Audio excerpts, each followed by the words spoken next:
আমি এক স্বেচ্ছাচারী ঘাতক। আমার যেদিকে চোখ যায়, আমার যা ইচ্ছা করে, সবটার উপর আমার অধিকার। আমি চাইলে কাউকে এখনই পৃথিবী থেকে দূরে পাঠিয়ে দিতে পারি। সবটুকু, যতটুকু আমার আছে এখানে, সবের প্রতি শুধুই আমার অধিকার। আমাকে কাউকে কৈফিয়ত দিতে হয় না। হ্যাঁ, আমি সেই রকমই একজন ক্ষমতাশালী স্বেচ্ছাচারী জীব। আরে, হঠাৎ মনে হবে যে আমি কি যাত্রা বা নাটকের কোনো পটভূমি নিয়ে আলোচনা করছি? একেবারেই না। আমি তোমাদের পাঠ্যের যে অংশটি বাকি ছিল তারই একটি ভার্স থেকে এই বিষয়টি বোঝানোর জন্য সূচনা করলাম। Anyway, good afternoon. আশা করছি সমস্ত ছাত্রছাত্রী তাদের পরীক্ষার প্রস্তুতি সঠিকভাবে নিয়েছে। তো আমার এই সূচনার কারণটা তোমরা যারা পড়ে এসেছো সঠিকভাবে, তারা হয়তো কিছুটা হলেও বুঝতে পারলে কোন পাঠ্য নিয়ে আমি কথাটা বললাম। টেড হিউজের দ্য হক, এই ভার্সটির মূল বিষয়বস্তুটাই তাই, যে একজন ক্ষমতাশালী, যার হাতে ক্ষমতা রয়েছে, সে সবটুকু করতে পারে, তাকে কাউকে কৈফিয়ত দিতে হয় না। সেটাই এই বাজ পাখির মাধ্যম দিয়ে কবি আমাদেরকে বোঝাতে চেয়েছেন। তো যাই হোক, সেখান থেকে এইবারের গুরুত্বপূর্ণ প্রশ্ন অনেকই হয়। তারই মধ্যে বেশ কয়েকটি প্রশ্ন যেগুলো আমি চুজ করেছি, সেগুলোই আজকে তোমাদের সাথে আলোচনা করছি। প্রথম প্রশ্ন, analyse hawk roosting as a dramatic monologue. নিঃসন্দেহে এখানে হক তার নিজস্ব বক্তব্য নিজের মতো করে ব্যক্ত করে গেছে। তাহলে এটা যে ড্রামাটিক মনোলগ হতে পারে, সেটাকে ব্যাখ্যা করতে হবে। দ্বিতীয় প্রশ্ন, nothing has changed since I began, my eye has permitted no change, I am going to keep things like this. এই লাইনগুলি তুলে তোমাদের কাছে প্রশ্ন আসবে, what has not changed, who is referred to as I, why does the speaker say I am going to keep things like this. তাহলে এই part কোশ্চেনগুলো তোমাদের এই লাইন থেকে যদি আসে প্রশ্ন, এগুলো ইম্পর্টেন্ট। পরবর্তী প্রশ্ন, the actions and physical features of the hawk is a symbolic representation of its place within a larger and brutal natural order. এই স্টেটমেন্টটি তুলে দিয়ে ডিসকাস, স্টেটমেন্টটি ব্যক্ত করতে হবে। এখান থেকে কি তাৎপর্য বোঝা যাচ্ছে? Next, how does Ted Hughes hawk roosting represent life and death through the hawk's attitude? তাহলে জীবন এবং মৃত্যুর মধ্যে হকের বহিঃপ্রকাশ যেটা আছে, সেখানে কোন জিনিসটা প্রকাশ পাচ্ছে, কেমন করে, আই মিন জীবন এবং মৃত্যুর যে বহিঃপ্রকাশটা হক তার অ্যাটিটিউড দিয়ে বুঝিয়েছে, সেটা ডিসকাস করতে হবে। Discuss the similarities suggested between the hawk's predatory instincts and human behavior. কর্তৃত্ব পরায়ণতা সাথে মানুষের যে ব্যবহার, মানে শোষণকারী আর শোষিত, এই দুটোর যে কম্বিনেশন, সেই পার্টটি নিয়ে তোমাদের একটি প্রশ্ন পড়ে যেতে হবে। I sit in the top of the wood, my eyes closed inaction, no falsifying dream. এই লাইন দুটি তুলে প্রশ্ন, who is referred to as I, why are the eyes kept closed, why is the dream called no falsifying. এটি একটি অন্যতম গুরুত্বপূর্ণ প্রশ্ন। পরবর্তী আমার দিক থেকে দেওয়া এক শেষ প্রশ্ন, there is no sophistry in my body. এই লাইনটা অত্যন্ত গুরুত্বপূর্ণ। এই লাইন থেকে তোমাদের 2 মার্কসের এসিকিউর পার্ট থেকেও আসতে পারে। জাস্ট প্রশ্নটা বুঝে নাও। এখানে যে কটা পার্ট কোশ্চেন আমি দিয়েছি, নট অনলি ফর বিটি কিউ, তোমাদের এখান থেকে কিন্তু এসে কিউ আসতে পারে।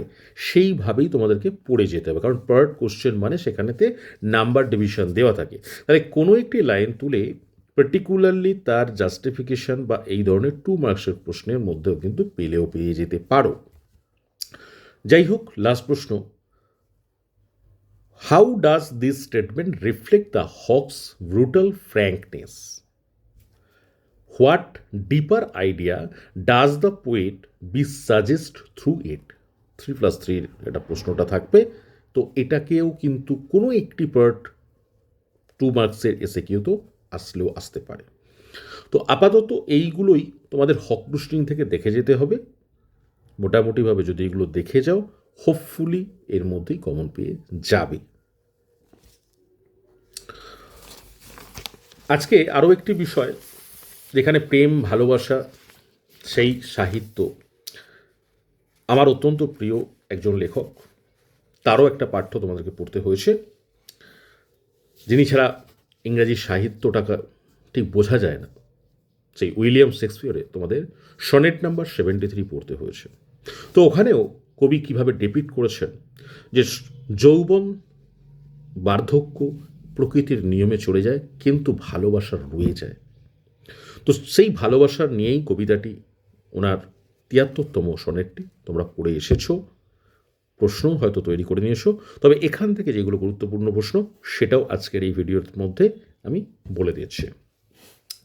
How the sonnet 73 explores the relationship between life, time and death discuss. এই স্টেটমেন্টটি তুলে তোমাদেরকে তার তাৎপর্য বর্ণনা করতে হবে। ব্রিফলি, পরবর্তী প্রশ্ন, briefly discuss the central idea of the sonnet. তাহলে সেন্ট্রাল আইডিয়াটা, এই প্রশ্নের উত্তরটা যদি তোমাদের জানা থাকে, তাহলে কিন্তু এখান থেকেই বেশ কিছু প্রশ্ন তোমরা উত্তর তৈরি করে ফেলতে পারবে। তাহলে খুব ভালো করে এই সেন্ট্রাল আইডিয়াটা পড়ে রেখো। Next, what is the speaker's attitude to love and death in sonnet 73? তাহলে মৃত্যু চিরন্তন, মানে মৃত্যুকে মানতে হবে, এটা শাশ্বত, কিন্তু মরে যাওয়ার পরে হয়তো তোমাকে আমাকে প্রত্যেককেই একদিন মানুষ ভুলে যাবে, কিন্তু তোমার করণীয় কাজ, তোমার ভালোবাসা যদি তুমি রেখে যাও, সেটা কিন্তু মানুষ মনে রাখবে। Next, how does Shakespeare bring out the conflict between youth and old age in sonnet 73? তাহলে যৌবন এবং বার্ধক্যের মধ্যে যে একটা দ্বন্দ্ব, যে একটা পার্থক্য, সেই জিনিসটা কেমন করে কবি তুলে ধরেছিলেন। Next, what kind of love has been discussed in sonnet 73? পরবর্তী প্রশ্ন, explain how Shakespeare uses the imagery of seasons in sonnet 73 to convey ageing and mortality. এটাও খুব গুরুত্বপূর্ণ। আর আমার দিক থেকে দেওয়া আরও একটি প্রশ্ন, সেটা হচ্ছে একটি লাইন কোট করে, bare ruined choirs where late the sweet bird sang. প্রশ্ন, what does the expression bare ruined course refer to? What particular season is referred in by the word late? Explain the imagery used here. তো এই সমস্ত প্রশ্নগুলো যদি তোমরা আমার বলা দুটি পাঠ্য থেকে, হক রুস্টিং অ্যান্ড সনেট নাম্বার 73 থেকে দেখে যাও, তাহলে আশা করছি তোমরা প্রশ্ন কমন পেয়ে যাবে। পরবর্তী একটি গ্রিন হাউস এফেক্ট থেকে প্রশ্নগুলো, এবং তোমাদের সবথেকে দুশ্চিন্তার বিষয় যেগুলো থেকে থাকে, সেটা রাইটিং সেকশন। তো রাইটিং সেকশনে অনেকগুলো পার্ট রয়েছে, যেমন হচ্ছে এসএস রয়েছে and blog writing or email writing, এই সমস্ত জিনিস নিয়ে একটা প্যাকেজ।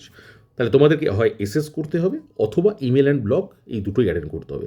তো আমি আপাতত এসের জন্য যেগুলো ইম্পর্টেন্ট, আর তোমাদের ভার্সের last one greenhouse effect, এর নিয়ে ইম্পর্টেন্ট প্রশ্নগুলো আগামীকাল আলোচনা করে দেব, কোনগুলো করতে হবে।